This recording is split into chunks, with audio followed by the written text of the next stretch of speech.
Yo, mic check, mic check. Good morning, everybody. Hope you guys are doing well. Unfortunately, I did not announce that I was going to be going live. And that's because I just decided to go live right now. There's a lot of things to talk about, and I thought, let me just quickly cover this. This has happened before during the year when markets pivoted, and then I didn't give you guys a midweek update, and then those of you trading purely on autopilot, and by that I mean simply just following war room signals and not really understanding supply and demand will suffer at moments like these where things are really hitting up and changing fast in the market, and you should be applying principles and not just like a broad base mapped out zones. So I thought let me just quickly do a live with you guys, and we just kind of like map out a couple of things here. All of this is based on the important building block that I shared with you guys on Sunday, which was our weekly traders war rooms, right? So somewhere in here on our YouTube channel, I'm talking about this one here, the latest war room on Sunday, right? And in here, it's quite a long war room, but I broke out, incredible important things in the actual war room. Some of them really around price movement, but also anticipating that this was going to happen, right? So like the Fed pivot point, all these things that we're seeing right now in the market. So if you really want to understand that kind of stuff, then please feel free to come back and check out this thing here. Right. So what I want to do as I explain what's going on is to most likely cover some fundamental things first of all. So I really want to kind of like walk you guys through the markets, number one, okay, and then also where we are, right? So I'm going to do something very similar to what we used to do in our pre-market openings in the London session, right? And that's somewhere there on the YouTube channel if you're new to that kind of stuff, right? We're going to quickly do a sentimental analysis check. I hope you guys have not kind of like given up on that, right? We're going to do a quick sentimental analysis check. So I'm going to go through the headlines, right? Explain, kind of like give you guys a linkage. I'm going to talk about earnings, right? Remember, there's been a lot of earnings reports coming out this week, right? And I'm going to feed it into what I think is going to happen tomorrow, Friday, but more importantly, Wednesday, the 2nd of November is the main big day for the markets, right? And that's when we have another Fed chair, etc., right? So sentimental analysis, I've taught this before. We go to Forex Live. You can also use CNBC, although I find CNBC is a little bit limited. Forexlive.com is great for that kind of stuff. We'll look at Wall Street Journal. One or two things that I picked up, and then we'll go through charts. It's not going to be a long video. I'm not doing like signals. I'm just calming anyone who's anxious or nervous. I'm just like helping you stay focused on the overall plan and just giving you guys a managed trajectory on price, right? So as quickly as possible. The London session just started about 14 minutes ago, right? So I was about to start trading. Then I thought instead of trading now in the open, let me do this video for you guys because I think it's absolutely crucial, right? So European equities open lower to start the day. It doesn't really matter because we'll see how the day ends right during the session. Right, and then Bitcoin complains, German, blah, blah, blah. Right, so USD JPY dribbles lower, down to its lowest in over 2 weeks. Remember, on Sunday, we spoke about how the dollar was stuck in a supply, and we wanted to see that get mitigated. So if I see a big headline like this, what I'll do with you is just quickly then pull out a chart just to kind of like see if there is a link between the two, right? So this is our dollar chart, guys, so that we've been managing very well. And we can see here the dollar is bleeding through, right? So this is what we had on Sunday. I think this candlestick, and this candlestick did not exist on Sunday, right? Because I think Sunday was this is Monday the 24th. So this is where we were on Sunday. And you can see if I go to the H4 time frame, the white zones are our H4 demand zones, right? That we drew out, right? And you can see price did bump up, but then the downtrend continued into another H4 zone, bleeding out. This H4 zone is actually much more significantly important and telling. And the reason for that is because this H4 zone and this other white zone that I drew here, both of them are nested in a daily demand zone. All right, so this is where price is right now. Now, if the daily demand zone doesn't hold up here, it's fine. It really doesn't matter. Well, what we need to see on the dollar is if this demand zone is going to hold, right? If it breaks, then we know there's a lower buy here. But if it does hold, where could price go? That's number one. The second thing that I want to bring up as we go through these headlines is we need to have a closer look at the structure of the dollar. What is the DXY doing? This is a perfect, beautiful, makes sense bearish engulfing pattern. In fact, if you've done my course in module 1, module 2, you know that this is a trader's edge, part of my trader's edge, right? And this is what's currently controlling this downward moment, right? Now I'm looking for similar structures along the way. This is not a bearish engulfing pattern. It is not. I hope you're paying attention to that. That is to say, the moment buyers start, there's nothing there, all right? That's fine. But we can't ignore the volume, right, or this downward pressure on the dollar, right? So hence this headline, USD dribbles lower down to its lowest in over 2 weeks. Cool. Let's go to USD JPY because we know we've marked up this chart before in our war rooms, right? So let's see if what we expected to happen is happening and what to do next. Here's USD JPY on the daily time frame as mapped out here. Right, I'm a big believer in buy the dips on USD JPY. I'm a big believer that as long as the Fed doesn't change its plan to increase interest rates, the dollar is going to be strong, and so all dips need to be bought. Right, so I'm not yet triggered on this buy right now. All right, anything can happen. Number one, price could leave without me. I'm fine with that. I will tell you right now, it's not financial advice, but I definitely have a pending order here. Right, and we'll see what happens. This is all based on the dollar strength. So if you're watching this live, or if you're going to watch this video sometime today or tomorrow, you get a chance to review if you want to take the risk. All right, it's simple. Trading is a game of risk. You have to accept the risk to make money. All right, so I'm accepting this risk, number one. Why? Because I've missed out a lot of USD JPY dips anyways, right? Markets have rallied completely without me. This was a nice dip to buy. And this one I was out of it. This is just analysis. I actually didn't take this particular buy. So I'd like to make sure I'm present for any other dip buys, right? Price unfortunately stopped just before my pending order. We'll see if I get retagged again. The only way to get retagged again is for the dollar to sink a little bit lower, all right? And today's Thursday, and I told you guys on Sunday in this war room here, I literally told you that Friday is an interesting day for the markets for me. You might not see it in the main headlines or in the main reports on Forex Factory, but on Friday tomorrow, we are going to actually figure out if there is inflation on labor, all right? So that's actually quite a big, important, low-key report. And if there is one, it will confirm a wage price spiral, and it might put a lot of things back in routine, right? So we might get a stronger dollar, and we go risk off and equities fall, right? So I'll be looking out for that. Now, Euro USD runs up against key resistance, right? With ECB focus. This was the focus in today. Right, I don't know if you guys know this, but basically the Euro Central Bank ECB decided to actually do a rate hike, right? I'm pretty sure it's going to be a 75 basis point rate hike. If that happens, we can expect a strong euro. So far, again, according to War Room 84, we have a strong market ahead of us, right? We're still very risk on. I hardly ever open these videos, right? It's up to you. Sorry, it's just what I skipped. Chinese president says China willing to get along with US. This is bullish, right? Another risk on, bullish sentiment.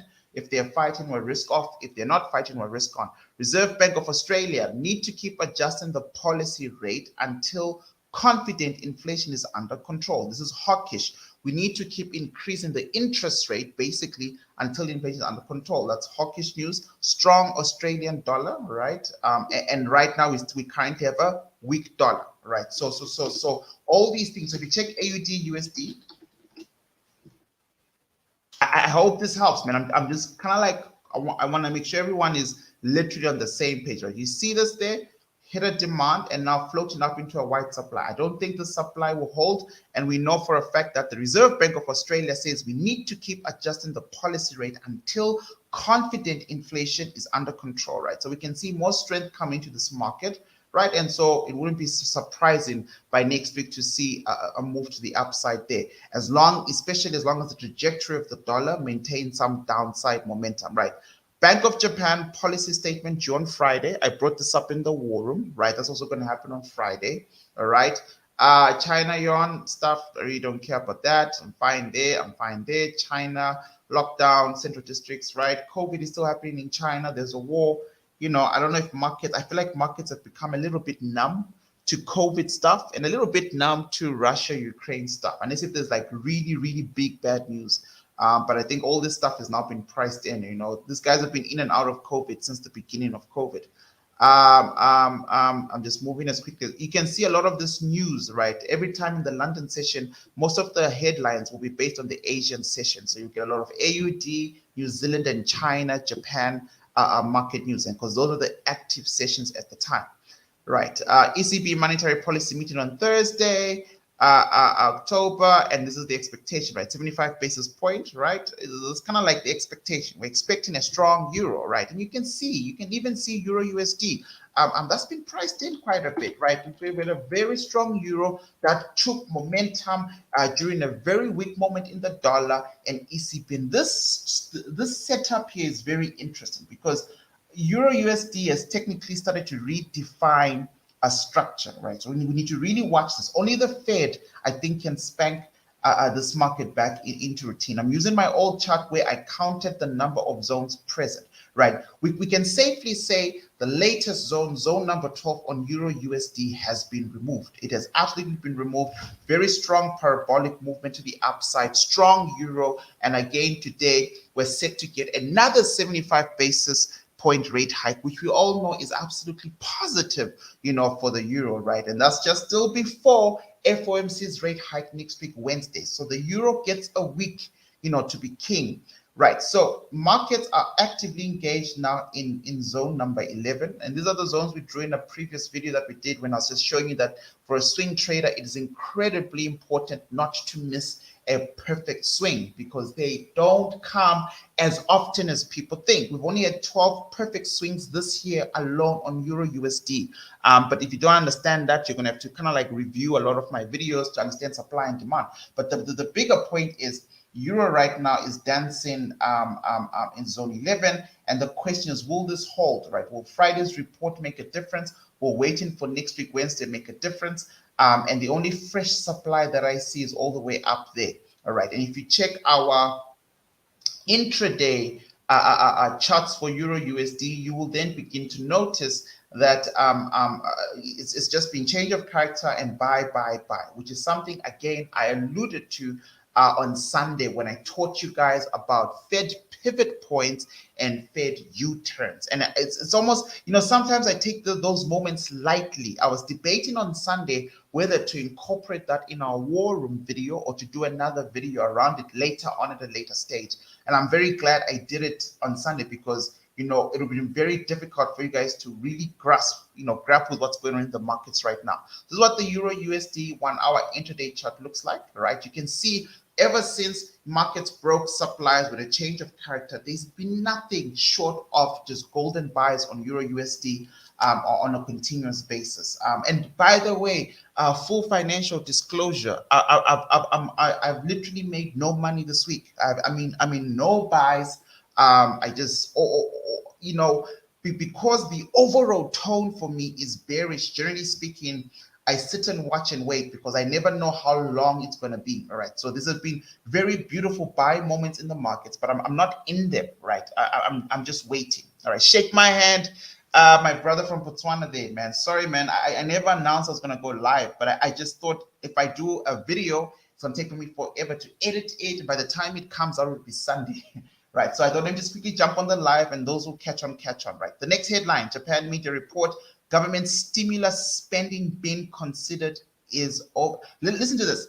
Japan media report the government stimulus spending being considered. What's stimulus spending? Stimulus spending is monetary policy easing. It's the continued weak yen, right? They're considering this, right? Remember I said to you guys on Sunday, we need to keep track of Japan because this week they're going to be making some serious decisions. They are considering a government stimulus. So as long as we have a weak yen, monetary policy divergence will continue. On what? On USD JPY, pound JPY, euro JPY. All those pairs will continue to go up as long as the yen is punished and beaten down, right?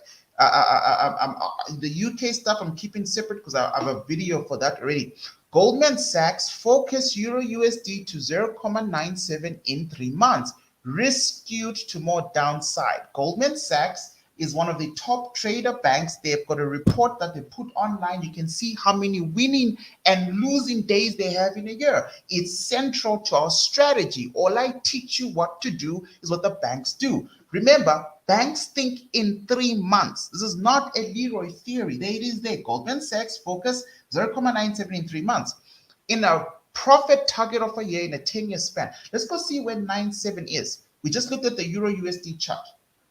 So 9700 is back here. This is interesting. When you really think about what these guys say and how they say it, and you come back to the charts. So Goldman Sachs is saying, we are going to bring price back to where we bought from. You can see, this is, guys, it's right here. Goldman Sachs focus Euro USD to 0.97. And I just came to the chart. I can give you a very accurate 0.97. Now, if you want, we can do that right now. Let's go to coordinates. And I'm going to give you as accurately as possible 0.97. So there we go. This is what it looks like. Right?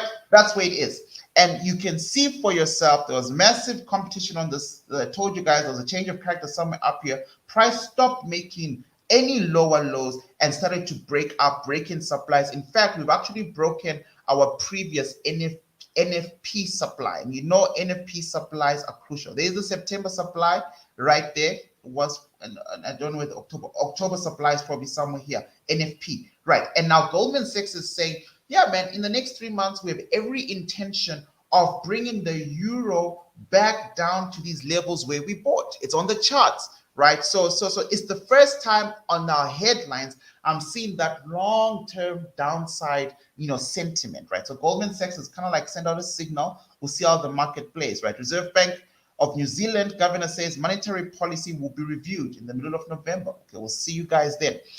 Right, says inflation is still absolutely too high. We know what that means, right? There'll be interest rate hikes. US admin is reworking plans for Russia oil price cap. We'll see what happens with that. I think we can move on now. We can move on. Nasdaq and S&P lower. This was yesterday though. Dow holds onto small gains, right? So I did notice that Meta bets on revenue, but EPS is a miss, right? So we're terrible. Facebook did terrible in their earnings report. I'll talk a little bit about that a little bit in a second right now. Bitcoin extends outside, up and down consolidation range. Bitcoin finally broke out of that consolidation range that we've been talking about for a while. I showed it to you guys on Sunday to kind of like mentally prepare you, right? Because once Bitcoin breaks out of a range to the upside, right? All the mooners, show up and all the headlines start to talk about a potential gain. This is incredible. This is absolutely incredible. So if I go to the daily time frame, this is what it looks like. It doesn't look that impressive on the daily, right? But it's absolutely incredible. This is a big jump for Bitcoin. Bitcoin for the last 2 to 3 weeks has simply been trading sideways, right? We've been waiting for a break to the downside, specifically me. I've been waiting for a break to the downside, and I am not yet convinced that that break to the downside is not happening. In my last war room here, in how far is the Bitcoin video here, and in many other videos, I have told you that for any type of real momentum to happen in the market, contact with a supply zone or a demand zone is necessary. All right, so Bitcoin has broken out here and the whole world is celebrating. Everybody's taking off their pants again and they're ready for a moon, right? We've got a big, almost 5% to the upside, and we can expect another further move, into the supply zone. Only when price arrives at this supply zone can we make a decision. I need to see the distribution. What do I mean by this? Today's price is already moving sideways again. That's good for me because I don't want to get parabolic structures into a supply. When I get straight structures like this into a supply, there's a high chance that the imbalance is on the buyer's side. That is to say, there are more buyers than sellers. But once my buyers start to redistribute and start to create equal highs and start to slow down a bit, by the time markets get to my supply, my sellers can push price down. And I'm still a bear. I'm still a bear until I get a Fed point U-turn, a bailout, not a pivot point. Okay, but again, watch War Room. It's got chapters. It's got a lot of chapters in it, so you can actually like really skip stuff. But the important part is to absolutely understand what on earth is going on, right? And I just want to quickly show you guys that the chapter sequence here, right? So you just jump onto my description of the video, because I know a lot of people don't even read descriptions these days, right? You know, it's the 2-minute needle neck exercise, right? You just jump here and then quickly find this part where I talk about Fed pivot point and Fed bailout. This is the most important part of my video this past Sunday. The absolutely most important part. Sorry, the audio is blocking the view. Right, so you can see it now, the part that's highlighted. An hour into that video, go back and watch the stuff and understand what's going on, because this was expected. What I have done, however, is I've noted that there was a fresh demand that was used to break out of the structure. So I'll be looking for that. If you take out this supply, right, that's fine. Then I'm going to be tempted now to want to buy up. Right, as a trader, I'm naturally not going to honestly, ignore that, right? But that's only if they take out my supply. If they don't take out my supply and my supply holds and pushes price down, this is a clean trade. That's going to be my first TP1 profit target. The second trade I'll have, I'll just break even and see if they break down that supply. Keep an eye out for that, right? So I think we're done with the Forex Factory live tape. It's something that you should do every single day before you start trading a session. I've said this before. You must understand the sentiment of the day, right? Now, I'm going to close this. We're going to quickly look at CNBC, right? So CNBC, the headlines here are quite quick, right? Credit issue, I'll talk about that another time. Singapore mortgage costs are rising, right? The housing crash is coming, right? Meta shares plummet on weak fourth quarter forecast and any earnings miss. This is not shocking, right? Stocks and bonds are struggling. Stocks futures rise as investors look past the disappointing tech earnings as Meta shares crater. That's fine. Putin says risk of world conflict is high. Jesus, man. Moscow official calls for there we go, right? And the other day NATO was doing some nuclear bomb drills. Powell again is facing political pressure. In War Room 84, I've alluded to this. Markets are about to be heavily manipulated, traders, right? You have to understand that it's a free market system in the textbook. In economic textbooks, the markets are free, supply and demand is pure and perfect. But in reality, markets are heavily manipulated to the stronger hand. And Powell is going to start facing a lot of pressure from Biden. Because right now, Biden and the Democrats are the face of a recession, inflation, potential Great Depression, and a crazy stock market crash. And that's not good for politics, right? So that's going to change very soon. So watch out for that stuff. We'll cover it more in the war rooms, but it's coming. Midterm elections are coming. Right, I really don't care much for any of these headlines. Goldman Sachs, JP Morgan CEO tips U.S. economy for recession as labor tightness keeps Fed aggressive. Being aggressive means they're going to keep rating hikes, right? Rihanna's coming back to music. I don't care. Right. So now let's look at the pre-market, which is useless now, right? Because this is based on the New York session. So this is how we are right now. Dow is a little bit up, S&P's futures a little bit up, Nasdaq, dancing a little bit, but this is not a big change down. Oil is at about 8.7, right? Still under. This is a problem. The US 10-year Treasury is still at 4%. I told you guys at the beginning of the year, we want to see the US 10-year chart. There's a 2-year chart, there's a 3-year chart. There are all these different charts, but we want the 10-year chart below 3%. Once the 10-year chart goes above 3%, I guarantee you there's enough panic in the market, and it's only a matter of time. All right, so I'm pretty sure my chart, I'll have marked up the 3% for you guys. No, it's gone. Maybe, I don't know. Let's go to the monthly time frame. There we go. So there's the 3% chance. And on the 3% chance, even though there's a 10-year chart, you can see markets create a classic demand. Why there? Why there? Right? This is a serious priced in problem, right? As long as this keeps going up in line with the bond market, we can, expect the Fed to be worried. The Fed is watching a chart like this more so than your stock market chart, right? So that's what that headline is saying. Right, so I'm going to close this here. Next final place to quickly kind of like do a sentiment check is the Wall Street Journal, right? Wall Street Journal, and I'm just looking at headlines. I'm just saying banks begin funding. So Elon Musk finally won the Twitter thing. It looks like it, right? This is sometime today. S&P 500 closes lower, right? Retreated following disappointment earnings from Alphabet, which is Google, and Microsoft. No surprise there, right? On my Instagram page, I told you guys it was going to happen a long time ago. I don't know why Instagram doesn't actually write dates, but you can see it's about 3 weeks ago when I posted this. 3 weeks ago, I told you guys the top 10 stocks, that make up 51 or 52% of the NASDAQ weight. That means even though NASDAQ 100 is made up of 100 companies, it really doesn't matter as long as the top 10 charts are worth more than 50%. So the other 90 companies could be all bullish, but if the top 10 charts are quite bearish, then NASDAQ as an index overall will fall, right? There we go. Facebook, so it's Apple at the top, right, with about almost 14%. Microsoft, Amazon, Tesla, Alphabet, which is Google 1, Google 2, Facebook, Meta, NVIDIA, that does a lot of the chips that we need for our computers and all sorts of things, and then Pepsi and Costco, right? And you can see all together, all top 10 of these make about 10%. And I showed you guys this stuff on my social media. If you're not following me, you'll never find me posting pics of myself. This is actually just a content page for trading, right?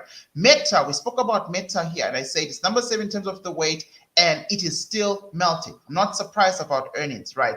Microsoft, I looked at it somewhere along the line, probably like number 4, top 4, and I'm talking about, it's actually number 2. It's the second biggest stock contributor on NASDAQ, and look how far we are to a demand. Right, so I'm also not surprised there that we're still melting, right? So when earnings come out this week, as a supply and demand trade, at least in the stock market, we're holding those sells. We're literally holding those sells, and I'm pretty sure there's going to be a correction later on, right? There's a credit issue, which is common within banking crisis, right? But most of us really, it won't really affect us. And say if you're in America, then it's a problem. So not much on Wall Street. I've shown you guys this charts, right? So now, where to now? What does all of this stuff mean? So now, for the next 10 minutes before I end this live stream, I'm going to run down all the markets we looked at together on Sunday, right? Just to give you a quick look. And I really want to focus on the indices, okay? This is not a week to blind sell. I must say this. We really have to check this out. So let's redo the exercise we did together on Sunday. But now we are focused very much clear on where price is today on Thursday, right? So this is the NASDAQ 100. We've been saying NASDAQ 100 is stuck in the supply that I marked as red. When I mark a zone as red, it purely means it's a cowboy area. It's high risk. There's a high chance that if you're to take a trade there, you're taking it by yourself, that I'm most likely not in it. I mark these zones out because sometimes cowboy areas work. Sorry, excuse me. I'm just trying to quickly move this chart a little bit to the side. Right, so sometimes these cowboy areas do work. They absolutely do work, but you never know which ones will work and which ones won't work. And so because of that, I mark them in red. Right, and I say, look, I in fact would anticipate this zone to break first, put a question mark, and move here.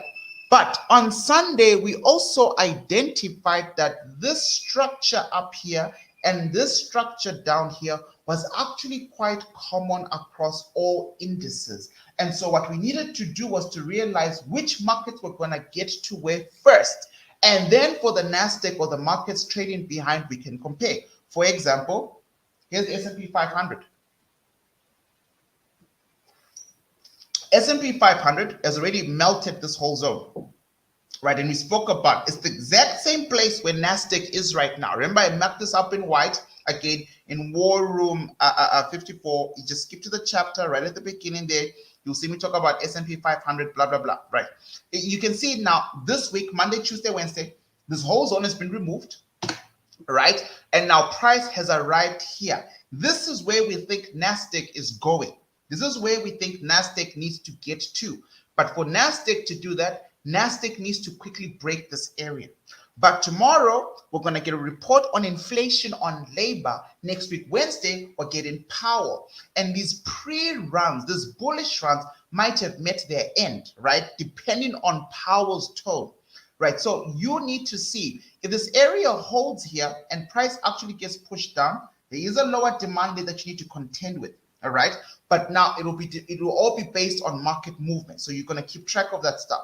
US 30, same thing, has removed that zone where the NASDAQ 100 is stuck, right? We get the Fed pivot, and now prices at a fresh supply. Actually, it arrived there yesterday at a fresh supply. There is a demand down there lower if this supply is to hold. But again, markets are running on that OPM or Fed pivot point that really, everyone is really putting a lot of money on the line.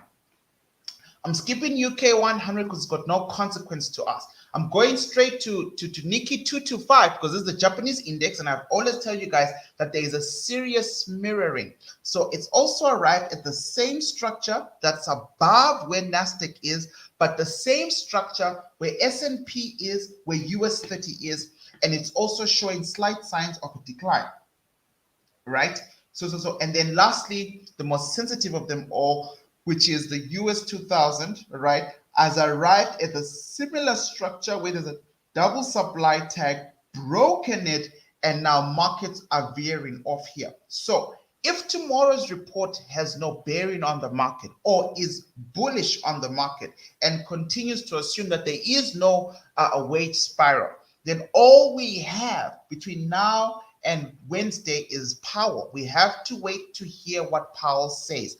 Powell is going to do one of two things only on Wednesday, folks. Number one, he's going to confirm the Fed pivot point, right? He's going to say, yes, absolutely, we are thinking of, we are looking to reduce rates. I don't know why people think that right now. I honestly would be surprised if Powell says that. And if he does say it, I'll change my plan. I'll trade accordingly. But I don't know where this comes from. The Fed has been very consistent about the fact that they have to be aggressive, at least for this year, until they get this stuff under control. I have not seen new inflation data that basically that almost assumes or alludes to the fact that inflation is now under control, right? So we'll see if the Fed will give what the markets expect and what they want, which is a full confirmed pivot point for December, or option two, the Fed will just continue with this line of thought. I am being aggressive. We need to get prices under control. Inflation is too hot. Therefore, we expect a continuous 75 basis point. That's what we all care about for Wednesday, right? I hope this helped. In terms of clarity with markets, I got two, panicky messages on my Telegram, and I thought, let me just quickly do this before I start trading today, right? There we go with Ethereum. We spoke about the zone, right? Clean take profit target there. Markets have removed the first supply, right? Now markets are sitting in here. And this is crucial because I really feel like the Ethereum chart is much more smoother, right? Really better to read than the Bitcoin chart, right? Including even the range. The range here was well defined, right? So again, will Ethereum hold? Will that supply hold? Will tomorrow's report make a difference? What are traders going to do today? You can see inside the supply zone is a PCP formation. I know it's dangerous to read candlesticks before they close. And so today's candlestick is still ongoing, right? But they already the law of the day has been kind of like structured by that wick. Right? That's candlestick language that you need to master, right? When the law of the day is structured that, it's very hard for me to believe that by midnight today there'll be a bearish engulfing pattern and this will be all big and red. Sometimes it happens when something big shocks the market, but for the most part, this is just going to be a sideways candlestick, a PCP inside a supply, which again is trying to negotiate to break a supply. All right, 365. Hope you guys enjoyed this and hope it helped give you clarity. Stay patient. The cells will work, but we need the Fed pivot OPM to kind of like cool down. If you're in buys, I've highlighted what to look out for. Remember, again, most important thing, on Tuesday, I'm going live with one person, 10 people, whoever's around on my trading psychology course. If you're already a registered student, please, this is not for you. In terms of registering, just show up. The Zoom link will be put in the private group. There are some of you who have not added in the private group. I apologize. I will do that, before. Trust me, no one's going to get left behind, right? I start on Tuesday trading psychology for about 4 weeks. You're actually going to get to see what it is that I teach financial institutions when I host workshops. All right.